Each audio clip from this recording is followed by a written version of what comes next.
Ini kan pembahasan kita saat ini tuh tentang tabaruk nih, Ustaz. Ya. Itu apalagi bagi Gen Z nih, Ustaz ya. Itu apa sih pengertian tabaruk nih? Kayaknya baru dengar gitu. Nah, itu tabaruk tuh artinya apa sih, Ustaz?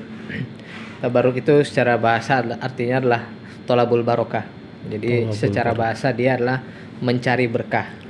Mencari berkah. Berkah itu apa? Berkah itu adalah al khairul katsir, kebaikan yang banyak. Kebaikan yang banyak. Jadi kita mencari berkah pada sesuatu atau pada ibadah. Nah, itu adalah tabarruk gitu. Jadi memang mencari berkah itu adalah sesuatu yang memang disyariatkan gitu. Kita sebagai seorang muslim ya kita cari berkah sebisa mungkin kan. Ya. Keberkahan tuh memang harus dicari gitu ya, Ustaz ya. Makanya kita itu diperintahkan untuk menghabiskan makanan gitu. Ya kan? Karena siapa tahu keberkahan itu ada di sisa-sisa makanannya itu. Jadi jangan dibuang makanan. Di akhir-akhir makanan itu. Ya kan? Jangan sampai kita itu makan banyak nyisa dibuang. Itu kan problem juga zaman sekarang itu. Betul. Malah salah satu sampah terbesar sekarang adalah sampah makanan. Banyak makanan yang nggak habis. Itu kan sayang. Siapa tahu berkahnya ada di situ kan. Iya. Makanya kita itu diperintahkan memang untuk mencari berkah. Dalam sebuah hadis Rasulullah SAW mengatakan al barakatu ma'al akabir. Keberkahan itu terletak jika kita bersama dengan orang-orang yang tua gitu. Nah, tapi yang kita harus tahu itu cari berkahnya bagaimana. Nah, itu jangan asal dengan orang yang tua tuh gimana? Iya. Jadi secara bahasa itu tadi tabarruk itulah mencari berkah. Mencari berkah. Gitu. Jadi memang mencari berkah itu ada banyak ya. Ada mencari berkah yang boleh. Ada mencari berkah yang nggak boleh, gitu kan? Ya. Tentu pasti kan. Ini kan sebetulnya berarti kan disyariatkan ya, Ustaz ya? Iya, disyariatkan oleh Islam. Cuman pasti ada larangan dan batasannya nih sampai mana nih kita boleh tabaruk. Nah, kira-kira apa nih dalam Islam nih? Berarti tadi hukumnya itu jelasin dulu hukumnya itu apa? Kita mengambil atau mencari tabaruk. Terus bagaimana cara yang benar ya? Cara kita cari tabaruk itu, Ustaz. Jadi tabaruk itu atau mencari berkah itu hukumnya bisa A, bisa B gitu. Bisa dia itu hukumnya sunnah, bisa jadi hukumnya malah menjadi sesuatu yang nggak boleh.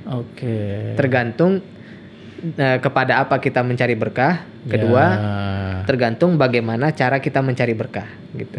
Secara umumnya tabaruk itu pada awalnya itu dianjurkan, itu disyariatkan. Kita mencari berkah pada sesuatu, misalkan kita cari berkah pada Ustadz A gitu.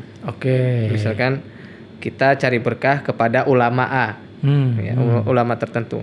Bagaimana cara kita mencari berkah? Nah itu kan. Kalau kita itu mencari berkah dengan cara ikut pengajiannya, ikut bertanya kepada beliau gitu. Itu adalah cari berkah yang benar, gitu kan. Tapi kalau kita mencari berkah dengan cara mencium kakinya misalkan, atau menyimpan jenggotnya, gitu kan, atau rebutan bekas rokoknya, bekas rokok. Nah, itu adalah tabarruk atau mencari keberkahan yang tidak disyariatkan, ya malah bisa menjadi syirik kecil, di mana kita itu mencari keberkahan tidak sesuai dengan cara yang benar gitu, tidak boleh intinya gitu kan. Jadi keberkahan itu atau tabarruk, jadi mencari keberkahan itu terbagi menjadi dua. Pertama, mencari keberkahan yang terpuji. Kedua, mencari keberkahan yang tidak terpuji, gitu kan? Apa aja hal-hal yang berkah? Banyak hal-hal yang berkah itu. Misalkan air hujan itu kan berkah. Allah Subhanahu Wa Taala pernah menjelaskan bahwasanya kami menurunkan air yang diberkahi. Al-Quran, air hujan gitu kan, gitu. Jadi air hujan berkah. Contoh lain misalkan Ka'bah berkah, ya kan. Kemudian air Zam-Zam berkah. Banyak sesuatu yang berkah itu, ya. ibadah berkah. Ya semua hal-hal yang baik itu di dalamnya ada kebaikan, ada keberkahan gitu kan. Kemudian ada juga hadis yang menunjukkan bahwasannya negeri Syam itu berkah. Negeri Syam itu artinya, tahu negeri Syam nggak? Ya, negeri yang diberkahi gitu ya, berarti. Iya, di mana negeri Syam itu? Palestina. Yang di sekarang ini di negara-negara apa aja? Pernah dengar nggak? Palestina, benar. Ya, Palestina. Terus? Yaman. Enggak, Yaman bukan Syam. Yaman ya Yaman. Oke. Nah, jadi Palestina, Ya. Jordania, terus Suriah. Ya, itu termasuk dari Syam. Itu. Nah, dan ini memang diberkahi. Nah, bagaimana cara kita mencari berkahnya itu sesuai dengan tuntunan Rasulullah. Misalkan kita mencari ilmu ke sana, atau bukan kita malah mengambil pasir dari sana dibawa pulang gitu kan. Lebih parah lagi, ada yang ngambil pasir dari Yaman. Bukan dari Yamannya, dari salah satu provinsi tertentu. Iya. Dijual sekarang di marketplace kan. Pasir ini untuk yang kacaunya itu ada orang sakit dikasih air minum pasir ini. Rendaman pasir. Ya Allah. Jadi kayak udahlah sakit, kita jangan dekat-dekat sama kuman misalkan. Ya siapa tahu di pasir itu ada bakteri-bakteri, ada kuman-kuman, diminum lagi sama orang itu. Apa nggak makin parah itu penyakitnya kan? Nah, kecuali kayak seperti air Zam-Zam. Air Zam-Zam itu kan air sumur, bukan air rendaman pasir. Nah, bagaimana cara kita tabaruk dengannya? Ya dengan cara kita meminumnya, gitu kan. Itu yang diajarkan oleh Rasulullah SAW. Dan memang ada contohnya dari Rasulullah gitu ya, bahwa minum Zam-Zam tuh kita mencari keberkahan, dan Zam-Zam adalah air yang diberkahi. Iya, gitu dan dalam sebuah hadis Rasulullah SAW pernah bersabda, "Ma'u Zam-Zam lima syuribalah." Air Zam-Zam itu akan membantu kita atau doa kita untuk terkabul, gitu kan. Kalau kita itu minum air Zam-Zam sambil berdoa semoga kita menjadi orang yang berilmu misalkan, boleh gitu kan. Semoga bisa dikabulkan gitu. Kemudian misalkan kita minum air Zam-Zam supaya dapat istri lagi gitu. Ya kan. Ini tujuan tabaruk gitu ya. Jangan sampai nanti kita bawa air Zam-Zam, dikasih air Zam-Zam, minum sama istri. Nggak, istrinya nanya, itu doa apa tuh kok khusyuk banget? Ternyata suaminya doa supaya bisa kawin lagi. Nah, iya, saya jadi takut tuh saat Zam-Zamnya bukan diminum, malah disebor, dibuangnya sama istrinya. Diseborin. Iya, tapi memang kita bisa bertabaruk dengan air Zam-Zam dengan cara apa? Dengan cara meminumnya, gitu kan? Bukan dengan cara yang lain. Misalkan kita berwudu dengan air Zam-Zam gitu. Kalau niatnya untuk tabaruk berarti itu salah. Tapi kalau niatnya untuk berwudu aja, ya nggak apa-apa gitu kan. Jadi walaupun sebenarnya Zam-Zam itu adalah air yang diberkahi tadi ya, oleh perkataan Rasulullah tadi. Jadi kalau memang caranya tidak dicontohkan oleh Rasulullah tetap salah itu saja. Salah. Padahal wudu itu baik gitu kan. Ya. Ya, jadi di dalam Islam tuh nggak bisa benar dicampur benar jadi benar gitu. Ya. Nggak bisa begitu kan. Ya. Jadi memang ada sekarang itu ilmu gado-gado katanya. Jadi gitu ya. Lontong baik gitu kan. Oh, oke. Kacang baik. Terus apalagi isi gado-gado tuh, sayur baik gitu, dicampur baik gitu kan. Nah jadi mereka bilang dalam ibadah juga gitu, yasinan baca Quran baik. Gitu kan, sholawatan baik, ini baik dicampur di dalam acara tertentu baik gitu ya. Jadi acara tahunan gitu kan. Kalau misalkan kita bikin pengajian hari Minggu gitu, hari Ahad kita bikin pengajian, itu kan bukan karena kita tabaruk dengan hari Ahadnya.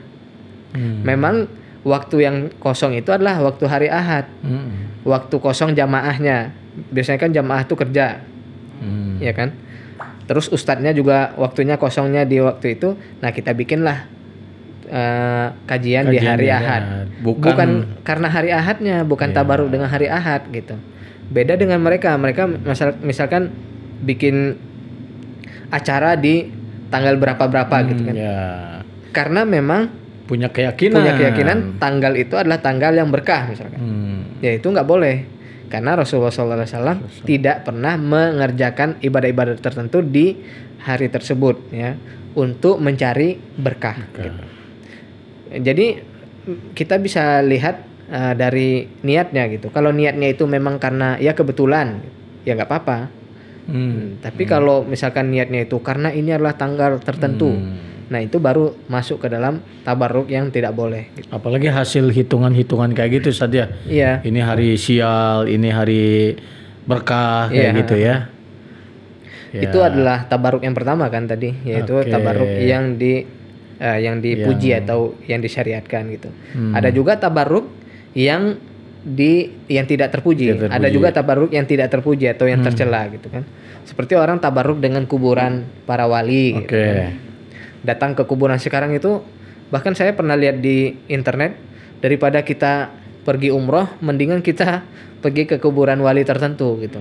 Jadi katanya umroh itu monopoli pemerintah Saudi. Jadi mending kita budayakan atau lestarikan UMKM yang ada di sini, yaitu dengan cara pergi ke kuburan-kuburan wali yang ada di Indonesia gitu kan, yang ada di negeri kita. Nah itu kan sebuah atau cara memahami berkah yang salah gitu. Tabarruk yang salah. Sampai sekarang itu ada travelnya. Travel itu bukan travel haji umroh doang sekarang. Travel ke kuburan wali juga Masya ada. Allah. Subhanallah. Iya, subhanallah itu ya. Subhanallah. Ya, jadi memang ada, mereka itu biasanya pakai seragam kayak orang umroh juga gitu. Iya. Bedanya ini ke kuburan wali. Nanti di kuburan wali banyak punglinya itu. Kalau di Mekah Madinah kan insya Allah nggak ada pungli kan. Iya. Ya kalau di kuburan seperti itu ada punglinya biasanya. Nah itu begitulah cara mereka melestarikan sesuatu yang salah, tabarruk dengan hal yang nggak penting. Kemudian bisa jadi mereka itu tabarruk dengan batu gitu. Batu ini pernah diinjak oleh ulama tertentu gitu. Nah itu ditabarukin juga, dicari berkah gitu. Itu nggak boleh seperti itu, karena itu bukan sesuatu yang memang berkah. Batu tersebut yang pernah diinjak oleh ustadz ini, ustadz itu gitu kan. Pernah dipegang oleh ulama ini batu itu. Nah itu mereka menganggap batu itu menjadi batu yang berkah. Enggak mesti juga gitu. Jadi itu adalah tabarruk yang tidak boleh gitu. Oke, Ustaz. Nah, anak teringat yang itu, Ustaz, yang perkataan siapa, Ustaz? Mohon diluruskan nih, yang Ali atau yang Umar, Ustaz, yang ketika mencium Hajar Aswad, Ustaz? Umar. Ah, itu gimana tuh, Ustaz? Jadi Umar bin Khattab radhiyallahu anhu itu pernah mencium Hajar Aswad. Lalu beliau mengatakan, saya itu tahu bahwasanya engkau hanyalah batu biasa gitu. Kalau bukan karena Rasulullah SAW menciummu, saya nggak akan menciummu. Dan Umar bin Khattab itu memang selalu menutup pintu-pintu yang menuju kepada kesyirikan. Gitu. Jadi dulu itu Rasulullah SAW pernah berbaiat di sebuah pohon. Jadi mereka berbaiatlah di situ. Kemudian di zaman berikutnya setelah Rasulullah SAW meninggal itu, orang-orang pada mencari pohon tersebut, dicari di mana pohon ini. Mereka itu mau mengambil berkah di pohon tersebut. Ya mungkin diambil rantingnya atau sholat di situ atau apapun lah kan. Kemudian Umar bin Khattab pun memerintahkan untuk pohon itu ditebang, gitu. Dihilangkan pohon itu, karena memang nggak ada hal yang istimewa di pohon tersebut. Kebetulan memang kejadiannya di situ aja gitu. Itu secara kebetulan, bukan karena dia itu adalah sesuatu yang penting gitu pohon tersebut. Tapi orang-orang yang berikutnya memang memiliki pemahaman yang salah. Mereka kira itu adalah pohon yang berkah, lalu kita cari-cari ini. Nah sekarang ada juga pertanyaan, bagaimana kalau tabarruk dengan tubuh Rasulullah SAW. Jadi misalkan para sahabat itu kan pernah mengusap keringat Rasulullah SAW, kemudian menyimpan rambutnya, kemudian ya mencium tangannya, mencium kaki Rasulullah gitu.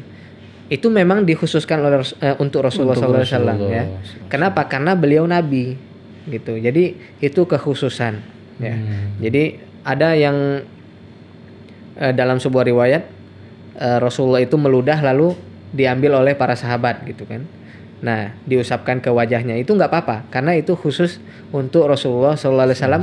Kenapa? Karena beliau itu Nabi. Ya. Setelah itu kan nggak ada lagi Nabi yang lain kan. Kecuali kalau ada Nabi lagi, ya silakan tabaruk sama dia. Tapi masalahnya nggak ada lagi Nabi setelah itu.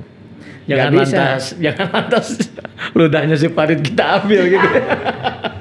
Nggak bisa kita pergi ke ulama, kita ambil ludahnya, ya kita ini karena mengkiaskan ulama tersebut dengan Rasulullah nggak bisa karena Rasulullah itu tersendiri, beliau kan memang Nabi memiliki kekhususan, sedangkan yang lainnya itu tidak memiliki kekhususan sama sekali.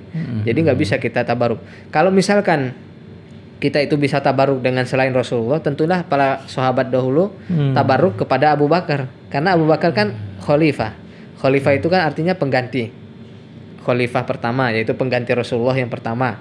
Nah, harusnya mereka itu tabarruk dengan Abu Bakar. Kemudian dengan Umar, dengan Utsman. Tapi mereka nggak pernah melakukan tabarruk itu gitu. Jadi memang nggak disyariatkan tabarruk kepada selain Rasulullah SAW dengan zat seseorang ya, dengan tubuh seseorang. Jadi setelah Rasulullah itu sudah tidak ada lagi tuh kegiatan tabaruk dengan tubuh. Dengan tubuh ya. Iya. Kalau tabaruk dengan hal lain boleh, misalkan kita tabaruk dengan ustadz tertentu, kita cari pengajiannya, kita dengerin. Ya, itu adalah tabaruk yang benar. Kita dengerin, kita catat.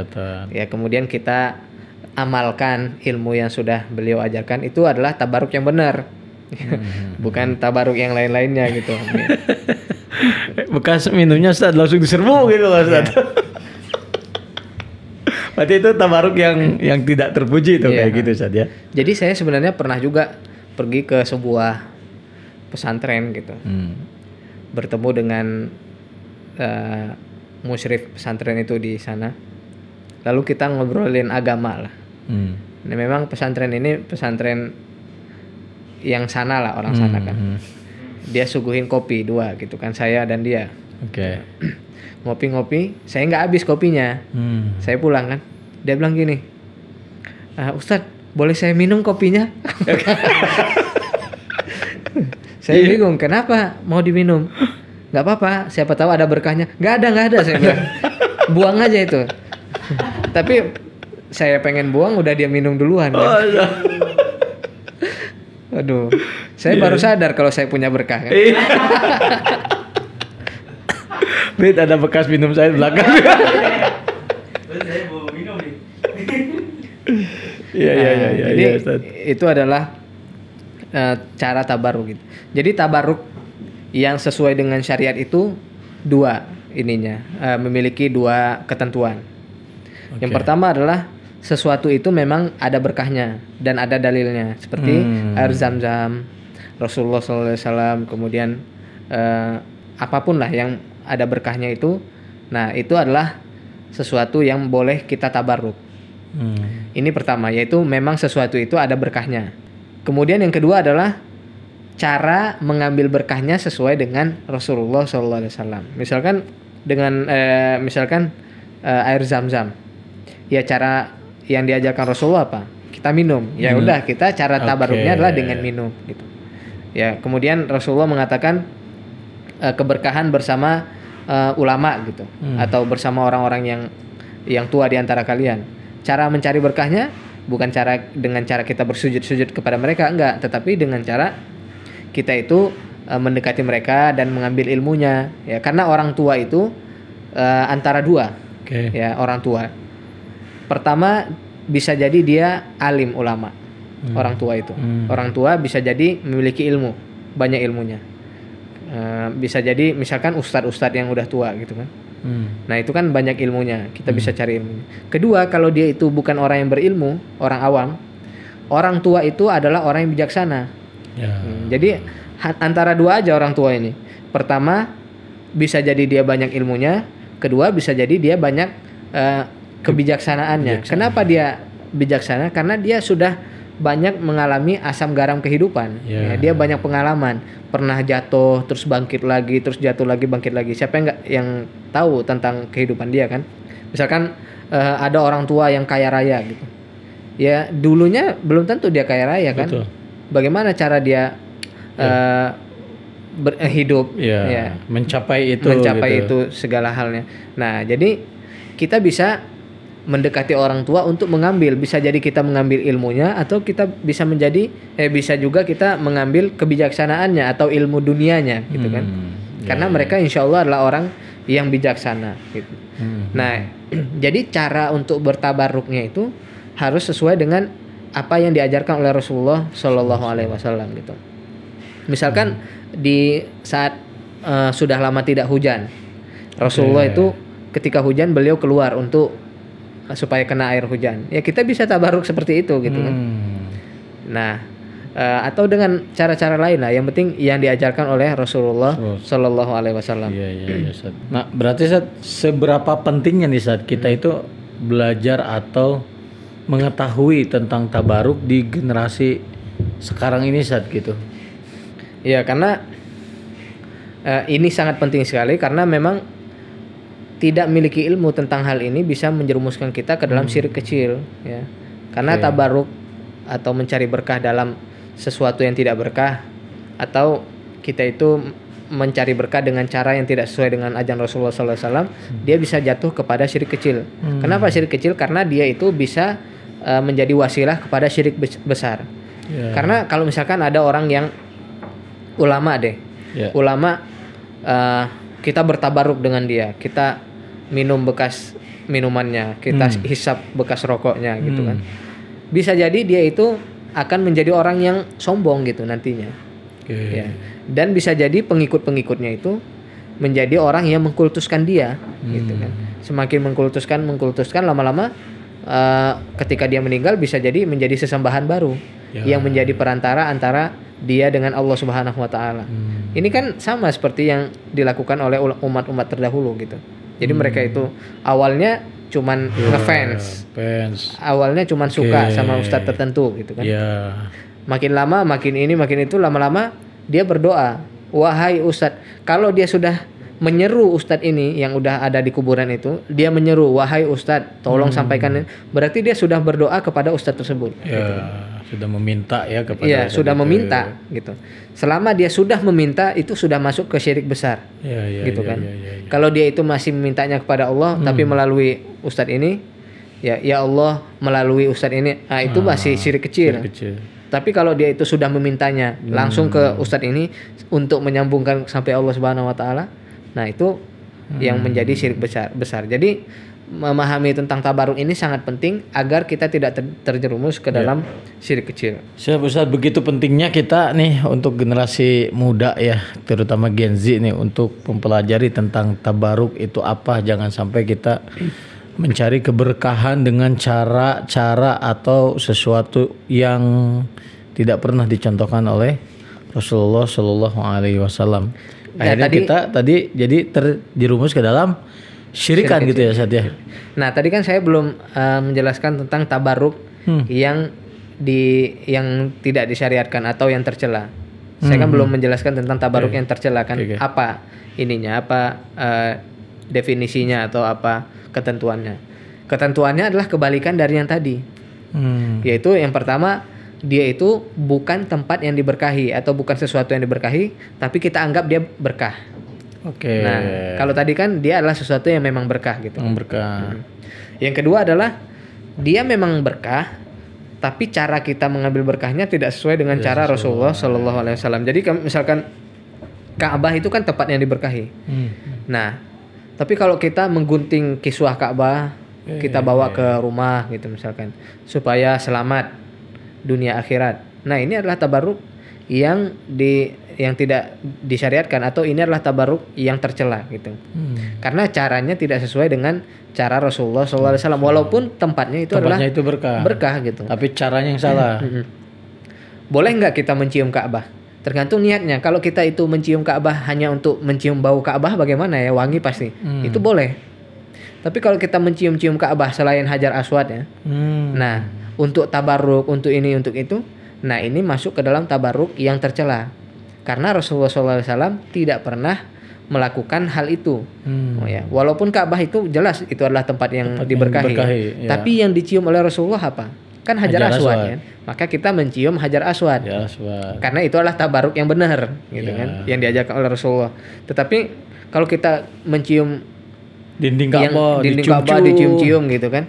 Nah, kalau niatnya untuk tabarruk itu sudah masuk ke dalam tabarruk yang tercela. Yang ini tidak sesuai dengan sunnah Rasulullah SAW. Kalau misalkan kita memang penasaran aja bau Ka'bah itu gimana sih? Kan wangi bau Ka'bah itu karena selalu dikasih parfum, ya kayak kita kan parfum ini kan. Nah, jadi di Al-Amir juga ada wangi Ka'bah satu. Apa namanya? Kiswah ya? Namanya kiswah. Jadi netizen yang mau mencium Ka'bah bukan untuk tabarruk ya. Untuk penasaran bagaimana bau Ka'bah silakan cari yang judulnya kiswah ya. Kiswah. Atau namanya kiswah. Namanya kiswah Al-Amir kiswah. Al-Amir kiswah. Langsung ada linknya nanti dikasih. Ada linknya sini. Ya. Oke. Apalagi saat kalau kita pakai sorban gitu saat di dinding Ka'bah dilap-lap gitu kita terus sorbannya nanti jadi jimat gitu loh saat apalagi kayak gitu ya dicium aja yang nggak pernah dicontohin nggak boleh gitu ya. Iya oke. Kadang-kadang ada orang yang salah paham tuh, mereka kira Ka'bah itu ada perdukunan padanya, jadi kan yang dikasih asap-asap. Iya. Nah, kayak garu kayak gitu dibakar ya. Itu tuh untuk wangi bukan untuk mencari berkah atau apa gitu kan. Jadi mereka itu menyamakan kebiasaan tauhid dengan kebiasaan non tauhid gitu. Orang yang nggak bertauhid memang langsung ke pikirannya langsung ke perdukunan kalau lihat ada gelap-gelap terus asap-asap gitu kan. Nah, kalau orang yang bertauhid itu maksudnya adalah untuk wangi. Mungkin dia belum pernah mencium wangi gaharu ya. Harus kita kasih gaharu kasih tadi. Ada juga wangi gaharu ini. Di Al-Amir. Judulnya apa atau namanya? Apa namanya tuh? Ada tuh yang di Oud series tuh. Ada. Udmud ya. Udmud. Ada orang yang terlalu mengagung-agungkan ulama seperti mencium tangan bolak-balik tetapi kepada orang tua sendiri melawan. Nah, ini adalah fenomena zaman sekarang nih ya. Jadi sama ulama berlebihan, cium tangan bolak-balik. Sama orang tua disuruh sholat marah-marah gitu kan. Ini adalah kebalik, adalah logika yang kebalik. Sebenarnya yang diperintahkan untuk kita berbakti kepadanya, yang wajib adalah kepada orang tua. Ya, dalam sebuah ayat Allah Subhanahu wa taala firman wa qadha rabbuka alla ta'budu illa iyyah wa bil walidaini ihsana. Dan Allah Subhanahu wa taala memerintahkan agar kita itu tidak menyembah kecuali kepada Allah Subhanahu wa taala dan berbakti kepada orang tua. Ya. Bukan maksudnya itu kita tidak boleh berbakti kepada para ulama, kita tidak boleh hormat kepada para ulama, boleh, tapi orang tua didahulukan gitu kan. Karena ini memang kewajibannya setelah bertauhid. Setelah tauhid itu kewajiban adalah berbakti kepada orang tua. Jadi anak muda harusnya kita itu memahami fikih prioritas. Mana yang lebih prioritas, yang harus lebih didahulukan dalam berbakti. Pertama pasti orang tua gitu. Jangan sampai kita kasar kepada orang tua, tapi sama para ulama kita sujud-sujud gitu kan. Nah, ini adalah logika yang salah gitu di dalam beragama. Nah, berarti Ustaz kan kalau tadi juga jangan sampai ini lanjutkan pertanyaan itu. Jangan sampai dibalik Ustaz. Oh, berarti kalau udah sama orang tua boleh. Saya sama kuburan pulang ke kuburan itu. Enggak ya, jadi enggak kayak gitu logikanya. Iya. Memang yang diperintahkan yang mana gitu kan. Kalau sama orang tua kita diperintahkan untuk berbakti, benar-benar berbakti. Nah, kalau kepada para ulama kita diperintahkan untuk mengagungkan para ulama, mencari berkah kepada mereka. Dan yang masih hidup ya Ustaz ya? Iya, yang masih hidup. Iya. Kalau yang sudah meninggal, dengan cara kita itu mendoakan mereka. Mendoakan. Nah, ada satu mufti Arab Saudi itu, beliau sekarang masih jadi mufti, ya. Sekarang masih jadi mufti. Beliau itu menghajikan ulama-ulama yang belum pernah haji. Masya Allah. Jadi banyak ulama itu ternyata yang belum pernah haji. Oke. Jadi ulamanya itu misalkan tinggalnya di Spanyol dulu, Andalusia. Spanyol kan jauh itu dari Mekah Madinah kan. Jadi seumur hidupnya belum pernah haji tuh. Seperti contoh Ibnu Hazm gitu kan. Atau ulama-ulama lainnya itu, beberapa ulama. Nah, beliau ini mufti Saudi Arabia, Syekh Abdul Aziz, itu tuh menghajikan mereka. Jadi kan beliau kan mufti pasti haji setiap tahun ya. Iya, betul. Udah pasti haji setiap tahun. Dia kan kalau dalam bidang agama, beliau adalah orang tertinggi di Arab Saudi gitu kan. Betul, iya. Beliau itu menghajikan ulama-ulama yang belum pernah haji. Jadi ada listnya siapa aja ulama-ulama yang belum pernah haji. Jadi tahun ini siapa menghajikan siapa. Tentunya beliau udah haji duluan ya. Jadi walaupun nggak disebut Pak Haji. Iya. Kalau berarti itu tuh jatahnya beliau ya, jatahnya beliau yang memang tahun ini haji setiap tahun diberikan kepada para ulama. Hadiahnya dikirimkan kepada para ulama yang belum pernah berhaji. Nah, ini adalah salah satu cara berbakti kepada para ulama. Ya. Karena ulama kan memang para pewaris para nabi ya. Ulama itu al-ulama warasatul anbiya. Ulama adalah pewaris para nabi. Nah, kita itu harus berbakti karena tanpa ulama memang nggak akan sampai tuh ilmu-ilmu kepada kita kan. Cara kita berbakti adalah banyak cara yang sesuai dengan syariat. Salah satunya mungkin mengirimkan pahala haji kepada mereka kan, agar mereka itu di kuburan tiba-tiba ada pahala haji kan nanti kan. Ternyata ada yang menghajikan. Gitu. Tapi bagi kita yang jarang haji atau belum pernah haji ya hajikan diri sendiri ya. Nggak boleh kita mendahulukan orang lain dalam pahala. Kalau dalam pahala kita harus egois. Harus kita duluan gitu kan. Karena belum tentu kita selamat nanti di akhirat kan. Betul, jadi kita butuh pahala itu. Nah, tapi kalau udah setiap tahun haji kayak misalkan mutawif gitu ya, punya jatahnya ya. Punya jatahnya. Nah, itu bisa untuk diberikan. Atau mungkin dia jual haji apa namanya yang kirim pahala haji itu. Badal haji. Atau dia bisa badal haji gitu badal haji. Tapi lebih utama lagi menghajikan para ulama sih. Badal haji 2,5 juta. Badal umroh itu. Oh, badal umroh. Kalau badal haji mana mungkin 2,5 juta. Subhanallah. Mahal tentunya. Mahal. Iya. Jadi gini Ustaz, Ana mau nanya. Ana kan pengen sholat subuh tapi bangunnya suka lewat tuh kadang jam 7, setengah 7. Jadi takutnya kan ada bahasa tuh pernah baca kalau subuh itu sampai fajar terbit atau apa kalau jam 7 masih boleh sholat subuh Ustaz? Ya. Jadi jawabannya adalah harus tetap sholat subuh gitu ya. Karena Rasulullah SAW pernah bersabda, "Manna ma'an sholah," siapa yang ketiduran dari sholat tertentu, au nasiyaha, atau dia itu lupa sholat gitu kan. Falyusalliha idza dzakaraha, maka hendaklah dia melakukannya saat dia ingat atau saat dia itu kebangun gitu. Jadi kalau misalkan kita ketiduran sholat subuh ya saat kita bangun langsung kita sholat, jangan sarapan dulu, cari makan dulu, enggak. Saat kita bangun langsung wudhu, langsung kita itu sholat gitu. Tapi jangan sampai itu dilakukan setiap hari gitu. Itu tandanya kita menjadi orang yang lalai dalam sholat kan. Dan lalai ini ada juga ancamannya, fawailul lil musallin, celakalah orang yang lalai, celakalah orang-orang yang sholat, alladzina hum an sholatihim sahun, yang mana mereka itu lalai dari sholatnya. Lalai itu maksudnya adalah menunda-nunda sholat sampai habis waktunya gitu. Jadi sholatnya tetap harus dikerjakan, wajib, tapi memang dapat dosa lalai dari sholat gitu. Kalau kita nggak mengerjakan sholat itu double dosanya. Pertama lalai, kedua nggak sholat. Lebih mendingan kita sholat tapi lalai kan. Tapi sebenarnya nggak ada yang mendingan. Gitu. Jadi apa baju juga, kalau baju yang bekas beres tidur boleh pakai langsung sholat subuh atau perlu ganti dulu? Boleh langsung ya. Boleh. Selama kita yakin itu suci gitu. Ya mungkin orang tidur kan ngiler doang kan. Emangnya iler manusia najis? Enggak kan? Kecuali kita hewan lain yang ludahnya najis yang harus dicuci 7 kali kan. Kecuali Farid mau ke masjid mah yang rapi, yang wangi. Bukan karena bajunya itu najis, bukan. tapi mengganggu orang lain. Jadi kalau ke masjid ya pakai dulu parfum Al Amir kan. Iya. Masuk. Ya Ustaz, ini Ustaz ada fenomena bahwa ini makmum dengan imam nih Ustaz ya.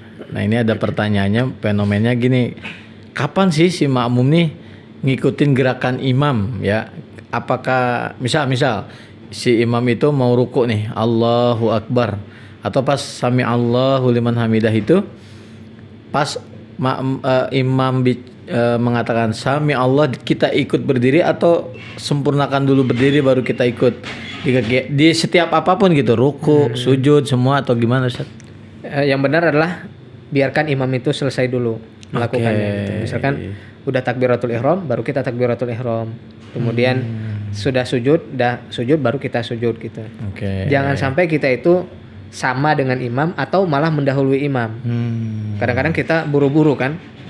Kita pengen cepat, tapi imamnya nggak pengen cepat, gitu kan.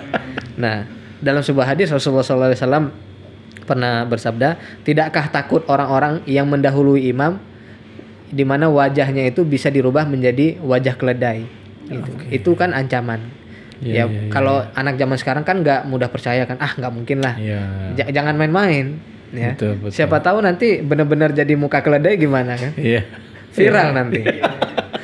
Kalau udah ada hadisnya dari Rasulullah, kalau misalkan itu tuh nggak masuk akal kita, ya kita percaya aja karena memang akal kita itu diperintahkan untuk memahami hadis, bukan untuk menentang hadis gitu. Jadi biarkan imam itu sujud dulu, lalu kita sujud gitu. Jadi sempurna dulu imam ya, dengan digerakkan apapun ya. Iya, digerakkan apapun.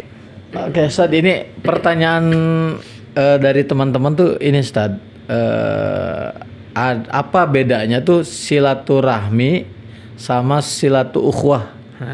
Tapi nanti ada lagi Ustaz, katanya silaturahmi dengan silaturahim tuh beda. Nah, itu gimana Ustaz? Pertama, silaturahim dengan silaturahmi. Itu sama. Sama aja gitu. Sama aja. Jadi sama-sama menyambung tali silaturahmi, yaitu tali persaudaraan yang persaudaraan yang ada karena hubungan darah.